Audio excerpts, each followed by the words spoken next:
샬롬, 주님의 이름으로 축복합니다. 아직은 일교차가 조금 큰 것 같습니다.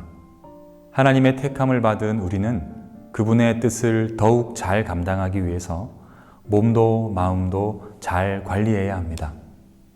건강 잘 챙기셔서 영과 육을 강건한 하루로 만들어 가시기를 바랍니다.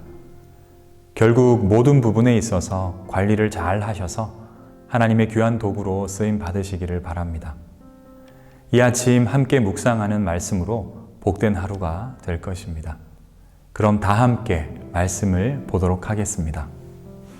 오늘의 말씀은 기본을 지키는 성도, 잠언 27장 11절에서 16절까지입니다. 내 아이들아, 지혜를 깨우치고 나의 마음을 기쁘게 하여라. 그러면 나를 비방하는 사람에게 내가 대답할 수 있겠다.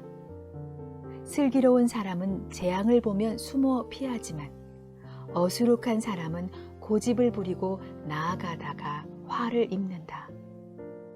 남의 보증을 선 사람은 자기의 옷을 잡혀야 하고 모르는 사람의 보증을 선 사람은 자기의 몸을 잡혀야 한다. 이른 아침에 큰 소리로 이웃에게 축복의 인사를 하면 그것을 오히려 저주로 여길 것이다. 다투기를 좋아하는 여자는 비 오는 날 지붕에서 끊임없이 비가 새는 것과 같다.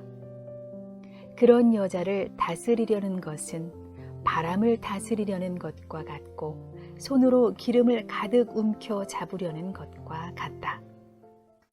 가까운 관계일수록 더 신경 써서 대화해야 함에도 잘 되지 않는 것이 사실입니다. 이와 같이 하나님을 모르는 사람들도 다툼을 멀리해야 한다는 것 정도는 잘 알고 있습니다. 하지만 잘 지켜지지 않습니다. 왜 그럴까요? 왜 사랑하고 아끼는데 쉽게 말 실수를 하고 상처를 주는 이야기를 하게 되는 것일까요? 여러 이유들이 있을 것입니다. 그 중에서 한 가지는 그냥 다투지 말아야겠다라는 생각만 하기 때문일 것입니다. 잠언 27장 15절입니다. 다투기를 좋아하는 여자는 비 오는 날 지붕에서 끊임없이 비가 새는 것과 같다.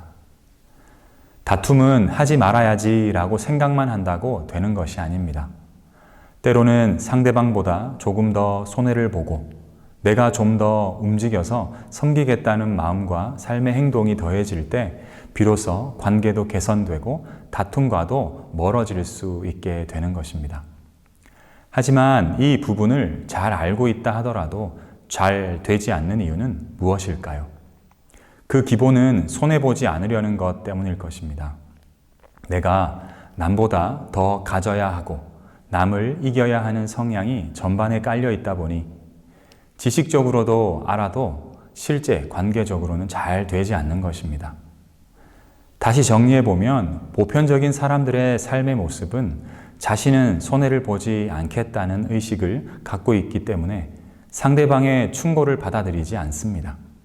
그러니 이런 문화 속에서 살아가야 하는 성도의 삶은 쉽지 않을 것입니다. 성도의 삶의 모습은 세상 사람들과는 전혀 달라야 합니다. 이 달라야 한다는 것이 지식적으로만 남으면 안 되고 실천으로 옮겨져야 하는데 그것이 바로 상대방보다 조금 더 움직이고 때로는 손해를 보는 것입니다. 그래야 그들에게 예수님의 사랑을 흘려보내줄 수 있는 것입니다. 이 모습이 바로 그들과는 다른 성도의 삶인 것이지요. 이 삶의 실천이 되지 않으면 결국 보이지 않고 만져지지 않는 바람을 잡으려고 하는 것과 같다는 것입니다. 16절 말씀입니다. 그런 여자를 다스리려는 것은 바람을 다스리려는 것과 같고 손으로 기름을 가득 움켜 잡으려는 것과 같다. 성도의 복음 정도는 이처럼 단순하지만 실천으로 옮기지 않고서는 되지 않는다는 것을 기억해야 합니다. 그것이 안 되면 위의 말씀처럼 손으로 기름을 움켜 잡으려는 것이 되고야 말 것입니다. 성도는 기본적으로 하나님을 알지 못하는 분들을 섬겨야 하는 삶입니다. 그리고 그렇게 살아가기 위해서 현재 나의 가정을 믿음의 가정으로 더욱 잘 세워가야 하는 책임이 있는 분들입니다.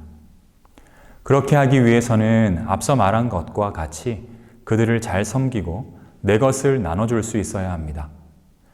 예수님의 삶이 그러셨습니다.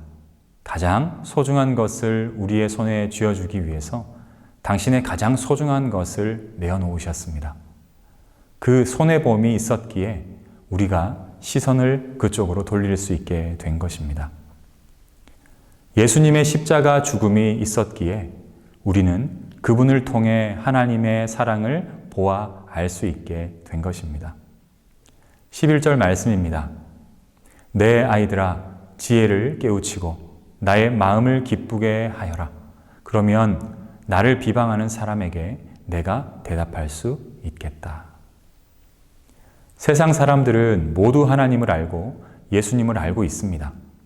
하지만 그것이 예수님을 믿고 하나님께 구원을 선물 받았다는 뜻은 아닙니다. 아무리 지식적으로 많이 알고 있다 하더라도 그것과는 아무 관계가 없는 것입니다. 그들은 지식은 있지만 지혜는 없는 것입니다. 이 지식 위에 지혜를 연결해 주기 위해서는 예수님과 같이 낮아짐과 손해봄이 필요합니다. 그래야 그분들의 지식에 균열을 일으켜 그 속으로 복음이 들어갈 수 있는 것입니다. 요즘 전도하기가 참 힘이 든다는 말을 많이 합니다. 물론 틀린 말은 아닙니다.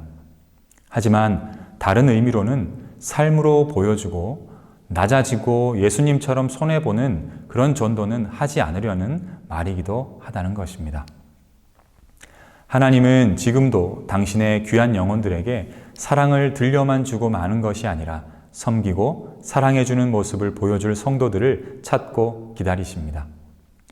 사랑하는 우리 세중앙 가족들의 삶에서 이 부분들이 더욱 많아지고 깊어진다면 이제껏 여러 곳에서 새고 있었던 하나님의 은혜와 사랑은 어느새 차곡차곡 담기게 될 것이고 흘러넘치게 될 것입니다. 그러면 어느새 주변이 하나님의 은혜와 사랑으로 달라지게 될 것입니다. 우리의 모습에서 나의 모습은 사라지고 예수님의 사랑이 드러나게 될 때 부질없이 내가 잡으려고 했던 그 바람은 성령의 바람이 되어 우리 모두 속에 충만히 채워지게 될 것입니다. 오늘 하루를 예수님의 삶으로 행하고 달라진 모습을 갖게 되는 시간으로 살아보기를 원합니다. 곧 화목해 되어지고 평강의 시간들이 될 것입니다. 다 함께 기도하겠습니다. 사랑의 아버지 하나님 감사합니다. 오늘도 하나님의 은혜로만 살아가게 하여 주시옵소서.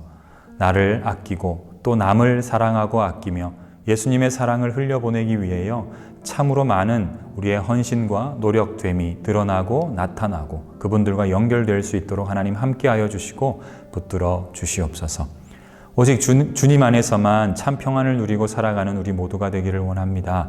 주님 곳곳에 순간순간 하나님의 은혜가 차고 기다리고 우리를 인도하기를 원합니다. 주님 붙들어 주시고 함께하여 주시옵소서. 주님 사랑합니다. 모든 말씀 예수님 이름으로 기도합니다. 아멘.